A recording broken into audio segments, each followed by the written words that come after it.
ඉතින් ඔන්න අපි ආයා ඔයගලන්ට එක පොඩ්ඩක් කතා කරන්න. ඉතින් කැම්පර් කන්වර්ෂන් එකේ දෙවැනි එපිසෝඩ් එක ගැන පොඩ්ඩක් කතා කරන්න තමයි ආවේ. ඉතින් අපි පළවෙනි වීඩියෝ එකෙන් පොඩ්ඩක් පෙන්නුවා අපි මොනවාද ඩ්‍රයිවිං කැබින් එකට කරේ. වැඩියෙන්ම එතන චැලෙන්ජ් එක වෙලා තිබ්බේ රස්ට් එක. ඉතින් දෙවැනි පැත්ත මම හිතන්නේ දැනට අපි කරපු අමාරුම පැත්ත.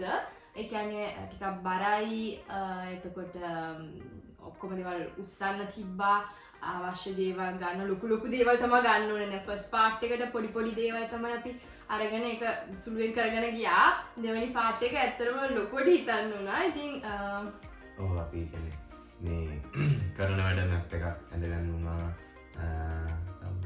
ඔව් ඒක තමයි අපි පළවෙනියෙන්ම කරේ අපිට අවශ්‍ය දේවල් කොහෙටද යන්නේ කුස්සිය කොතනද තියෙන්න ඕනේ එතකොට ඒක ටිකක් අමාරු දෙයක් ඇත්තටම එතකොට ඉඳ ගන්න සෝෆා දෙක කොහෙද තියෙන්නේ බාත්රූම් එකට වෙන් කරපු කෑල්ල කොහෙද තියෙන්නේ එතකොට අපේ ප්‍රධාන ලෙක්ට් එක මේ ඇඳ තියෙන්නේ උඩ ඉතින් එතකොට එතනට මේ අපි තැන් හදද්දී අපි ගැන හිතන්න ඕනේ බල්ලන්ට පූසන්ට ඉන්න ඉඩ තියෙන්න ඕනේ ඒ ඔක්කොම ඉස්සරහා ගැන හිතන්න ඕනේ. එතකොට ටැංකිය කොහෙටද යන්නේ? වතුර ටැංකිය. එතකොට ලොකු බැටරියක් එනවා පිටිපස්සේ කැබින් එක ඇතුළකට කොහේ හරි. ඒක කොහෙද අපි තියන්නේ?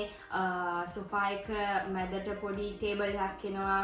ඒවා කොහොමද යන්නේ? ඒ කියන්නේ අපිට වැඩි ලොකු දෙයක් ඒක. මොකද අපි හිතන් හිටියේ හරි දැන් මේක කරලා මේක ඇර තව විදිහට කරලා එහෙම නෙමෙයි. හැමෝම අපිට කියන්නේ අපි ඇඩ්වයිස් ගත්ත අයෙන් අපිට කිව්ව දෙයක් තමයි නෑ. ඔයගලන්ට ඔළුවේ හරියට තියෙන්න ඕනේ මොකද්ද කොහෙටද යන්න කියන එක. විශේෂයෙන්ම මේ පාර්ට් එකේ ඉම්පෝටන්ට්ම කැල තමයි ඉන්සුලේෂන් එකයි වයරින් එකයි. ඉතින් වයරින් කරද්දී ඇත්තටම අපිට කිසිම දැනුමක් තිබ්බේ නැහැ ඉස්සලා වීඩියෝ එකේ කිව්වා වගේ. හින්දා අපි අයියා කෙනෙක්ගෙන් ඇත්තටම උදව් ගත්තා. දුෂාන්ත අයියා අපිට සෙට් කරේ මේ සංක එයාවත් කියන්න ඕනේ.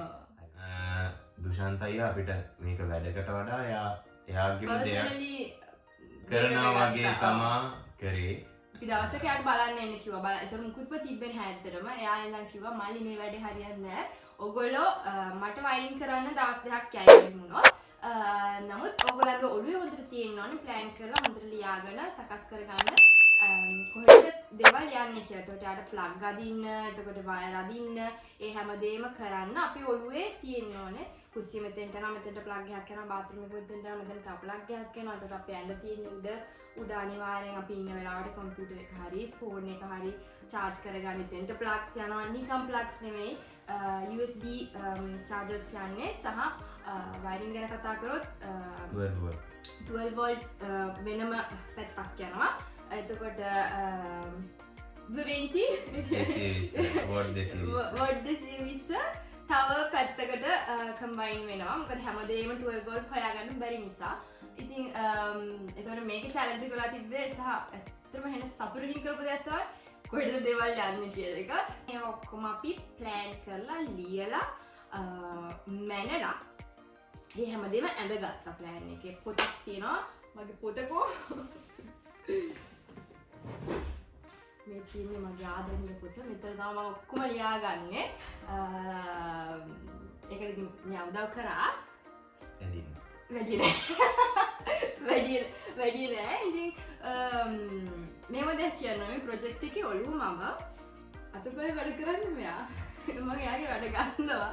අපි ඔක්කොම ඩිසයින් එතකොට කරන්න ඕන විදිහ මගේ ඔළුවේ තියෙන්නේ. ඉතින් ඒක ටිකක් අමාරු වුණා. මොකද මම පැය 10ත් අතර වැඩ කරපු කාලයක් ඒක හැමදාම.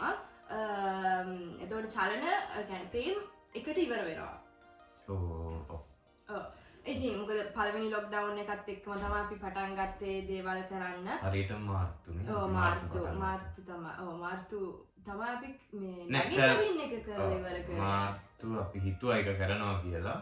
කරන්න බැරි නැත්නම් අනිවාර්ය කුමාරේ පළවෙනි ලොක්ඩවුන් එකේ අපි මේ ඩ්‍රයිවිං කැබින් එක කරගත්තා. මම මතකයි පොලිසියුත් ඇවිල්ලා මොකද ඔයා මේ කරන්නේ? මොකද අපේ මේ කැම්පර් එක තියෙන්නේ අපේ දේවල් යට පාක් එකේ. ඉතින් දැන් ලොක්ඩවුන් එක කාටවත් එළියට යන්න බෑනේ අපි දෙන්න කරපු අපි දෙන්න කරුවට කැම්පර් එක ඇතුළට ගිහලා වහගෙන මොකද අපි එළිය අයත් එක්ක මොකුත් මේව එකක් නෑ ඇතුළේ කරගෙන ගියා නමුත් අර එළියට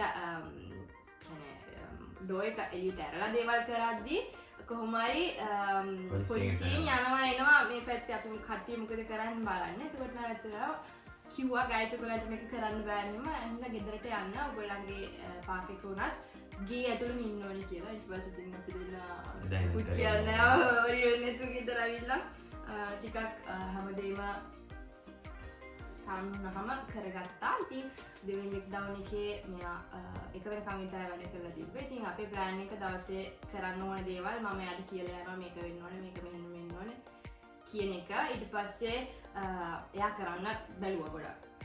ඊට පස්සේ මම ඇවිල්ලා කියනවා මේක හරියන්නේ නැහැ කියලා ගන්න අර හරියන්නේ මේක.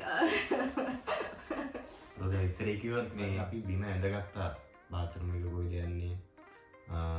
සෝෆා දෙක කොයිද යන්නේ? ඔය ටික අපි ඇඳගත්තා. ඇඳගෙන තමයි ඊට පස්සේ අපි වයරින් පැත්තට ගියේ. වයරින් පැත්ත ඊට පස්සේ බඩු ගිහිල්ලා ගෙනල්ලා ටික ටික ඇදගත්තා. මොකද ප්‍රධානම දේ තමයි කැම්පර් එකක් අපි හදද්දී සිතට ඔරොත්තු දෙන විදිහට බැස්ස ආව සිතට ඔරොත්තු දෙන විදිහට තමයි ඉන්සුලේෂන් එක කෙරෙන්න ඕනේ. කියන්නේ නිකන් වාහනයකට අපිට ජීවත් වෙන්න බෑනේ. කියන්නේ රස්නේ වැඩි ඉඳලා යනවා සිත වැඩි ඉඳලා යනවා. එතකොට ඒක ගයක් කරගන්නවා නම් ඒකට ලොකු ඉන්සුලේෂන් එකක් දෙන්න ඕනේ. එතකොට දෙපැත්තිනුත් වහලෙනුත් මොකද කියන්නේ ඇතුළේ තියෙන රස්නේ නගින්නේ උඩට. එතකොට සීත කාලයට හරියට වහලේ ඉන්සුලේෂන් එක හරි නැත්තම් එතනින් අර රස්නේ රැඳෙන්නේ නැහැ වාහනේ ඇතුලේ අපිට සීත ඇතුළට එනවා. ඉතින් ඒ හින්දා ඒකට මැටීරියල් අපි ගොඩක් පාවිච්චි කරා. එකක් රිජිෆෝම් අනිත් එක රිජිෆෝම් වල ස්ප්‍රයි එක පොලියුරෙටන් කියන ස්ප්‍රේ එක. මොකද හිඩස් තියෙන්න බෑ. හිඩස් ඔක්කොම වලට අපි පුරවලා රිෆෝම් එක දාලා ඊට උඩින් දානවා රිෆ්ලෙක්ස් වෙන්න වෙනම කොලයක් වගේ එකක් අල්ලනවා. ඉතින් ඊට පස්සේ තමයි එළියෙම එන්නේ ලී බෝඩ් එක. ඒකට තමයි ඉන්සුලේෂන් එකක් හරියට කරා කියලා කියන්න පුළුවන් විදියට තියෙන්නේ. ඔව් කරන විදි දෙක තුනක් තියෙනවා. ඒ කියන්නේ අපි තෝරගත්ත විදිය පහසු නෑ. හැබැයි හොඳයි කියලා හිතුනේ ඕක තමයි. ස්ප්‍රේ එක කියන්නේ ඒක වෙන ගණන්. ඒ හින්දා ඒක පිළිමහන්න බෑ. ඇත්තටම අපි යූස් කරේ පොඩ්ඩයි ඒ පොඩ්ඩටත් අපිට වෙන මේ ස්ප්‍රේ වගේක් ඇතරම ගියා. බෝතල් 5 ඔව් වෙන ඉක්මනට ඉවරනවා. ඒක හරි ජොලි. ඔව් 6ක් විතර වැඩේට ගියා. 2ක් විතර නිකන් තියලා අපි දන්නේම නැතුව. ඔව් ඉතින් පාවිච්චි කරන්නේ නැහැ අපි. ඔව් ඒ කියන්නේ යූස් කරලා තමයි ඒක යූස් කරලා ඉවර කරනවා නැත්නම් ඒක ගල් වෙනවා. ඉතින් එහෙම වැඩ ගොඩක් වුණා. ඉතින් දැන් මේ ඔක්කොමත් එක්ක දැන් අපිට නිවාඩු වරන් තිබ්බේ සර්ඩීනියා යන්න අයිලන්ඩ් එකට දුපතට යන්න සැප්තැම්බර් මුල් සති දෙක. කියන්නේ අගෝස්තු 30 නන්ද කොහෙද මම දවසක් වෙන්නේ. අපි කොහොමත් ඩිසයිඩ් කරලා තිබ්බේ නැහැ කොහෙද යන්නේ කියලා. බැලුවා හරියන්නේත් නැහැ. මෙයා කියන්නේත් නැහැ සාමාන්‍යයෙන් ඩිසිෂන් ගන්න එයා ටිකක් කරයි. ඉතින් මම කිව්වා ඕකේ දැන් අපිට වෙන රටකට ගියොත් බය වෙලා තිබ්බා තව ලොක්ඩවුන් එකක් ආවොත් අපිට ආයේ ඇතුළට එන්න බැරි වෙයි කියලා. ඉතින් ඒ හින්දා අපි හිතුවා ඕකේ අපි ඉතාලියෙන් යමු. හැබැයි අලුත් දෙයක් කරමු කියලා. ඊට පස්සේ සර්ඩීනියා දුපතට යමු කියලා. කියන්නේ ලස්සනම දුපති වලින් එකක්. කියන්නේ මම හිතන්නේ ඉතාලියේ තියෙන ලස්සනම දුපත් වලින් ඔව්. ඉතින් ඒකට අපි ගත්ත ටිකට්ස් මේ ඔක්කොම වැඩ අස්සේ හරිද? ඒ කියන්නේ තාම හරියට කිසිම දෙයක් ඉවර කරන් තිබ්බේ නැහැ. අපිට තිබ්බේ සති දෙකයි. ඉවර කරනවා තියා අපි පටන් අරන් තිබ්බෙත් නැහැ. හරියට පටන් අරන් තිබ්බෙත් නැහැ. ඒ කියන්නේ අපි ඩිසයින් එක ඇඳලා මේක මෙහෙට යනවා කියන එක විතරයි ඔළුවේ තිබ්බේ.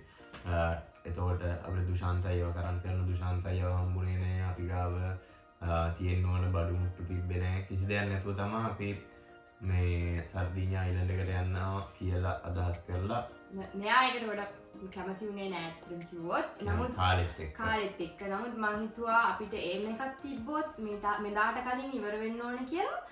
ඒක ගොඩක් පහසුයි. මොකද අපි දැන් මාර්තු ඉඳන් ජූනි වෙනකන් ඇත්තටම කරපු දෙයක් නෑ. අර පොඩ අත්තක කර කර හිටියා. දැන් ඕක ඉස්සරහටත් ඕකනේ වෙන්නේ. ඒ හින්දා දැන් අනිවාර්යෙන් ඒ සති දෙක මොකද මෙහි හැමතිස්සෙම නිවාඩු ගන්න බෑ. නිවාඩු ගත්තොත් අනිවාඩුවක් කිලිත් නෑ. ඒ හින්දා මාසෙ 3යිනේ සමයක තියෙන්නේ. ඉතින් ඒ හින්දා අනිවාර්යෙන් මට කොහේ හරි යන්න ඕනේ කියන එක මම හිතේ තියාගෙන හිටියා. ඒ වගේම ටිකට් එක ගත්තේ බයෙන්. නමුත් එදා දවසට රෙඩි වෙන්න ඕනේ කියන එක අපි දෙන්නගේ මුල්වේ තියෙන හින්දා ඒක ටිකක් ඊට වැඩි පහසුයි කියලා හිතුවා. නමුත් ඒක ලොකු ස්ට්‍රෙස් එකක් වුණා. මොකද අන්තිම මොහොත වෙනකම් මම වැඩ කරා. ජොබ් එකේ නිවාඩු නැති නිසා ෆුල් ටයිම්. එතකොට මෙයා යෝල්වට කැලෑගේ කරට තමයි ගොඩක් බර ගියේ. ඒ හින්දා ලේසි ඇත්තටම ලේසි උනේම නෑ. ජූලි මාසනික මාසෙ වැඩ කරත් එක්කද ෆුල් ටයිම්. එහෙම දෙයක් ආවා. කොහමරි අපි අගෝස්තු අන්තිම සති දෙකේ තමයි වැඩ හරියටම පටන් ගන්න ගත්තේ. ඉස්සල කිව්වා වගේ දුෂාන්ත අයියා කරන්ට් වලට වැඩවලට වඩා අමතරව අපි එක්ක මම එක්ක බඩු ගන්න ගියා දෙසර තුන් සැරයක්ම. ඒ වගේම එයාගේ දී කපන වැඩ අපි ඉක්ුත් දන්නේ නැහැ. දී කපන්නත් උදව් වුණා. තව යාළුවෙක් හිටියා කසුන් කියලා එයා මේ උදව් වුණා හෙලට. එයා ගොඩක් උදව් වුණා. කියන්නේ ඇත්තටම ඇති දෙයක් නෑ එනවා. දීයක් කපන්න හරි ඉන්නවා. ඉතින් උදේ වෙලා එක දවසක් තිබ්බා 10ට ඇවිල්ලා රෑ 9 වෙනකම් හිටියා. ඔව් සමහරවිට ඊට වැඩිය හිටියා. අයින් ගෙදර එක යනකම් යන්න මල්ලි යන්න කියන ගම එයා හිටියා අපිත් එක්ක ආදරේ මතක් කරනවා. දුෂාන්ත අයියා මාර සපෝට් එකක් දුන්නේ. දෙන්න හිටියේ නැත්නම් ඇත්තට අපිට කරන්න වෙන්නේ නැහැ. මෙච්චර පොඩි කාලෙකින් කරන්න බෑ. අපේ අම්මා මතක් කරනවා. ඔව්. අම්මා ඇත්තටම එයා තමයි ඔක්කොම කර්ටන්ස් බැහුවේ. එතකොට සෝලර් පැනල්ස් බැහුවා ඇවිල්ලා ගෙදර. එයාත් වැඩ කරන අස්සේ තමයි ඇවිල්ලා පුළුවන් වෙලාවට වීකෙන්ඩ් එකේ ඇවිල්ලා. එතකොට ගෙදර මට ගොඩක් උදව් කරා. මොකද රස්සාව බල්ලෝ පූසෝ එතකොට මේ කැම්පර් එක ඇත්තටම මට නිකන් ඔළුව නිකන් ඔක්කොම විකාරයක් කරලා තිබ්බේ. හින්දා කිසිම දෙයක් හරියට පිළිවෙලට කරගන්න අවස්ථාවක් තිබ්බේ නැහැ. ඉතින් අම්මා ගොඩක් මට ඒකට උදව් කරා. ගෙදර ඇවිල්ලා ගියස් කරලා මේගොල්ලෝ බලලා අන්තිම දවසේ අන්තිම මොහොත වෙනකන් එයා මාත් එක්ක අපිත් එක්ක ඉඳලා තමයි ගියේ. ඉතින් හෙනටම උදව් වුණා. ඒ තුන් දෙනා හිටියේ නැත්නම් අපිට කරන්න බෑ. කරන්න අමාරු වෙනවා මේ වැඩේත් නේද. මේ ඊට පස්සේ ඒ ගමන අතරතුර දැන් අපිට වීඩියෝ වල ඒව බලන්න බැරි වෙයි. ඒකින්ද මේව මතක් කරන්න ඕනේ. තව අපිට පාරේදී අපි වැඩ කර ඉද්දී අපිට මේ අපි ගාව සමහර බඩු තිබ්බේ නැහැ. කියන්නේ අවශ්‍ය ඉන්ස්ට්‍රුමන්ට්ස් තිබ්බේ නැහැ. කපන්න ඕනේ ඒවා කොහොමද කරන්න ඕනි කියලා අපි මේ පාරේ වැඩ කරගෙන හිටියේ. ඉතින් ඒ පාරේ යද්දි දැකපු අය ඒකට ආසාය ඇවිල්ලා අපිට කිව්වා මේක මේ විදිහට කරොත් හොඳයි. ඒ වගේ අදහස් දුන්නා වගේම සමහර බඩු දීපු අංකල් කෙනෙක් ඉන්නවා. කියන්නේ එයාව එදාමයි දැක්කේ. ඔව් ජීවිතේට දැකලා නෑ. එයා කාම්පර් එකක් පාවිච්චි කරලා තියෙනවා අවුරුදු ගානකට ඉස්සෙල්ලා. ඉතින් එයාට ආසීතිලා අපි කරන වැඩේට එයා ගිහින් අපිට මම නිකන් කාර්යගත එක්ක ඉන්න දෙන්නම් කියලා. ඊට පස්සේ එයාගේ මේ කන්තිනකට ගියාම ගියාම තනිකර ඒක බඩු මඩුවක්. ඉතින් අවශ්‍ය දේ වාට හැමදේම ගන්න කිව්වා. ප්‍රශ්නයක් නැහැ කවුරුද දුන්නත් කියලා. ඉතින් ඒ වගේ හෙනට උදව් කරපු අය හිටියා. හැමදාම යන වෙලාවල් තියෙනවා 6ට 9ට 8ට යන මිනිස්සු ඉන්නවනේ බල්ලෝ අරන් යනවා. ඒගොල්ලෝ හැමදාම යනවා ගිහලා හයි ගයිස් ඔයගොල්ලෝ කොහොමද දැන් මොකද්ද තත්ත්වය මෙතන? කවද්ද ඔයගොල්ලෝ යන්න ඕනේ? ඔව් ගොඩක් අය හිතුවේ කියන්නේ අපිටත් හිතාගන්න හිතුවේ නෑ. ඉතින් කොච්චර වුණත් ටාගට් එක තිබ්බට හිතන්න අමාරුයි මේක ඔක්කොම ඉවර කරන්න පුළුවන් වෙයි කියලා. මොකද අන්තිම දවස් 5 වෙද්දි අපි මොනවාද බෝඩ් ටිකක්වත් ගාලා තිබ්බේ නෑ. කරන්ට් වයර් ටික ඇදලා තිබ්බට අන්තිම ඉතුරු වැඩ ටික කරගන්න අපිට එන අමාරු වෙලා තිබ්බේ. ඒ කියන්නේ බෝඩ් ගහන එක ලේසි කියලා හිතුවට ඒක හරියට හැඩයට කපන්න ඕනේ. උසාඩු වෙන්න බෑ. ඉතින් මේ ඔක්කොමත් එක්ක අන්තිමට ඉතින් අපි සති දෙකේදී ඒ වැඩ ටික කරගත්තා. ඔව් අන්තිම මම අන්තිම දවසට කලින් දවසේ අපි පැය 24ක් වැඩ කරා. කියන්නේ මම මෙයා ජොබ් එකට ගිහලා යකට ආවා. මම ජොබ් එකට ගිහලා අටට ආවා. හවස කියන්නේ පැය 10 විතර ගියා මම වැඩ කරලා ඇවිල්ලා අපි දෙන්නම එදා මුළු රෑම වැඩ කරා. මොකද ඔව් රෑ 12ට මෙයන් කියද්දි නෑ අපි හෙට ඇවිල්ලා කරමු කියලා නෑ මම කිව්වා නෑ අපි මේක ඉවරයක් කරමු කියලා හරියටම පාන්දර 6ට විතර ඇති. එදා රෑ තමයි සෝෆා එක ගැහුවේ. සෝෆා දෙක ගැහුවේ. එතකොට කුස්සිය අපි හයි කරලා වතුර ගන්න ටැංකියේ සිස්ටම් එක දාලා ඒ කොහොමද වතුර එන්නේ කියලා බැලුවේ. ඒක නාගෙන මේ සතුටක් දැනුණා. මෝටරේ වැඩ කරන හැටි ඒ හැමදේම කර එදා රෑ. ඊට පස්සේ දවසේ ඔයා වැඩද කිව්වේ?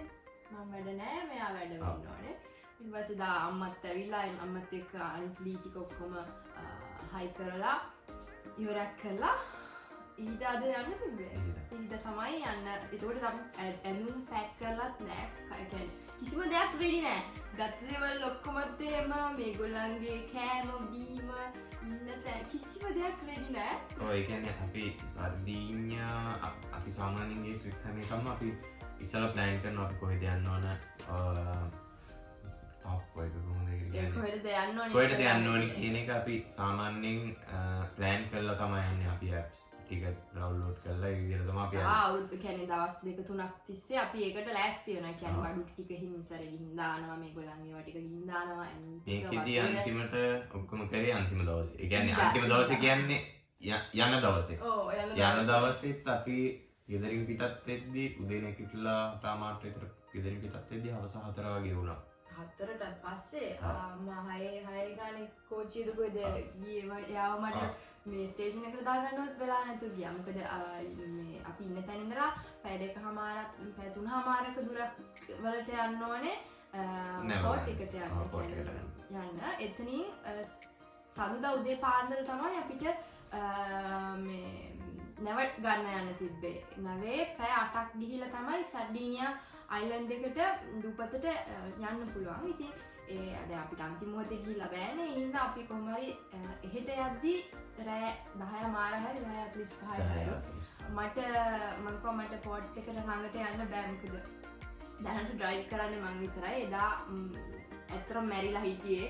ඒ සත දෙක තුන නම් ඇත්තටම රෙඩ් බුල් වලින්ම තමයි ජීවත් වෙලා හිටියේ. මගේ ගොඩක් වෙලාවට ප්‍රෙෂර් බහිනවා සම කාලේ. ඉතින් වැඩත් එක්ක ස්ට්‍රෙස් වුණා මේ හැමදේම. කොහොම හරි මට මේ පෝට් එකට යන්න බැරි වුණා. ඊට පස්සේ අපි ෂෙඩ් එකක නවත්තලා තමයි නිදාගත්තේ. මං කිව්වා අම්මෝ මට සී නැති වෙන්න වගේ යන්නේ. මං හිතන්නේ මං ඩ්‍රයිව් කරන මේ චාය එකේ ඉඳලා සෝෆා එකට ගෙනත් දැම්මෙත් නෑ. එතන ඉහාට වෙච්ච දේ මම දන්නේ නෑ. පහුවදා උදේ වෙනකම්ම ඒ තරම් අමාරුවේ හිටියේ. ඒකට එදා උදේ පාන්දර කීයද අපි හිටියේ? 5 ගානකට තමයි අන්තිම යන්න අවශ්‍ය ටික පාරේ පෝට් එකට ගිහිල්ලා ඉතින් පටන් ගත්තා.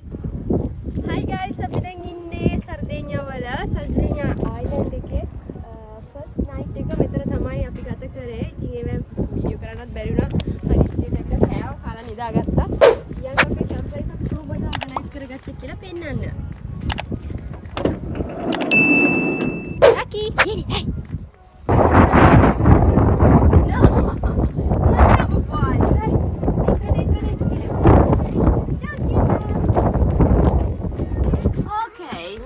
අපේ පුංචි කුස්සිය පුංචි දීපා. එතකොට මෙතන තමයි මැග්නට් එකක්. මේක අනිවාර්ය අත්‍යවශ්‍යයි. අපි ඩ්‍රයිව් කරද්දී එතකොට කිසි දෙයක් වැටෙන්නේ නැති විදිහට තමයි හරියට කරලා තියෙන්නේ. පුංචි කොෆි පැලේ මේ අපිට අවශ්‍ය දේවල් ලුණු එතකොට 3-5 රමිලා. එතකොට මෙතන යට තියෙනවා ටැංකි දෙකක්. එකක් ඩර්ටි වතුර යන එක, අනිත් එක හොඳ වතුර මේ බටින් පොඩි මෝටරයක් අතුරට දාලා තියෙන. ඒකෙන් ටයිපින් එන විදිහට. එතකොට මෙතන තියෙන අපිට අවශ්‍ය කරන වලන් ටික මෙච්චරයි අතරම අවශ්‍ය කරන්නේ. මෙතන කුණු දාන එක. දැනට මේක අපේ අම්මා මාලා දුන්නේ. මොකද අපිට හදිස්සියේ කාලේ නැති වෙච්ච නිසා දොරක් දාගන්න බැරි වෙච්ච නිසා. මේක අපේ කුස්සිය. මේ පැත්තේ තියෙන අපිට අවශ්‍ය දේවල්. එතකොට පොඩි පළතුරු වට්ටිය. මේක ඇතුලේ තියෙනවා පොඩි ස්ටෝරේජ් එකක්. අවශ්‍ය කරන දේවල්. එතකොට අපිට කන්න අවශ්‍ය දේවල් මේක තමයි දාලා තියෙන්නේ. කරදර වෙන්නේ නැහැ එතකොට. මේ කරලා තියෙන සොලියුෂන්ස් අතරම ටෙම්පරරි සමහර දේවල් තියෙනවා. මොකද මේ හැම එකටම කවර්ස් යනවා.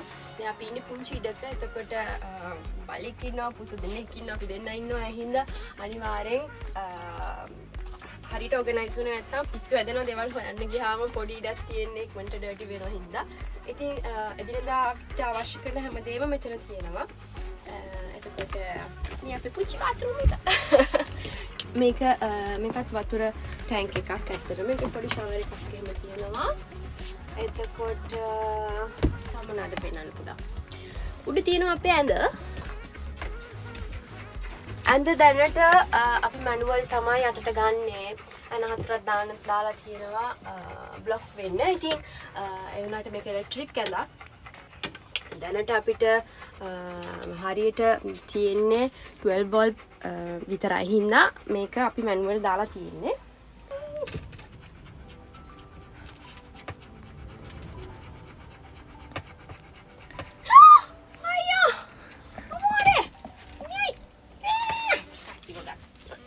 එතකොට මේ දෙපැත්තේ තනිකර තියෙන්නේ ස්ටෝරේජ් දෙකක්. ඒ කියන්නේ මේ පැත්තේ අපේ ඇඳුම් තියෙනවා. එතකොට මේ පැත්තේ අපි කනබොන සමහර පාස්තා, සුග වර්ග, බර දේවල් දාලා තියෙනවා. මේ පැත්තේ තියෙන්නේ මේගොල්ලන්ගේ දේවල්. ඒගොල්ලන්ගේ කෑම, බීම, එතකොට පුසන්ට වැලි, ඒගොල්ලන්ගේ බාත්රූම් එක, පුංචි බාත්රූම් එක. එතකොට ඒගොල්ලන් කන දේවල්. ඉතින් අද view එක ඇත්තටම ලස්සනයි. එන්න බලන්න කොහෙද ඉන්නේ අපි.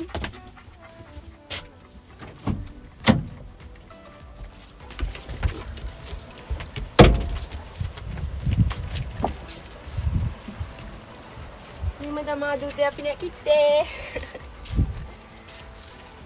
නාන්න කියන සාටිකේ නාන්නත් යනවා. ඕක තමයි අපේ කැම්පර් කන්වර්ෂන් එකේ විස්තරේ.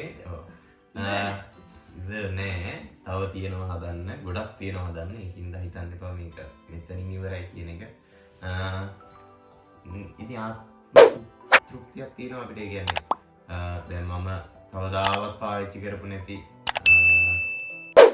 බාණ්ඩ. ඒ කියන්නේ බාණ්ඩ ඉන්ස්ට්‍රුමන්ට්ස් තරම් ඒවා. ලී කපන ඒවා මැෂින් කියාත්. එතකොට ඒවා හැඩයට කපන විදිය ගොඩක් දේවල් ඉගෙන ගත්තා. දුෂාන්ත අයියගෙන් ඉලෙක්ට්‍රික් පැත්ත ඉතින් බලාගත්තා දැන්. ඕක මේ වැඩ දෙක ගියාම හරියනවා කියන එක හරි පොඩ්ඩක් ඉගෙන ගත්තේ එදා තමයි.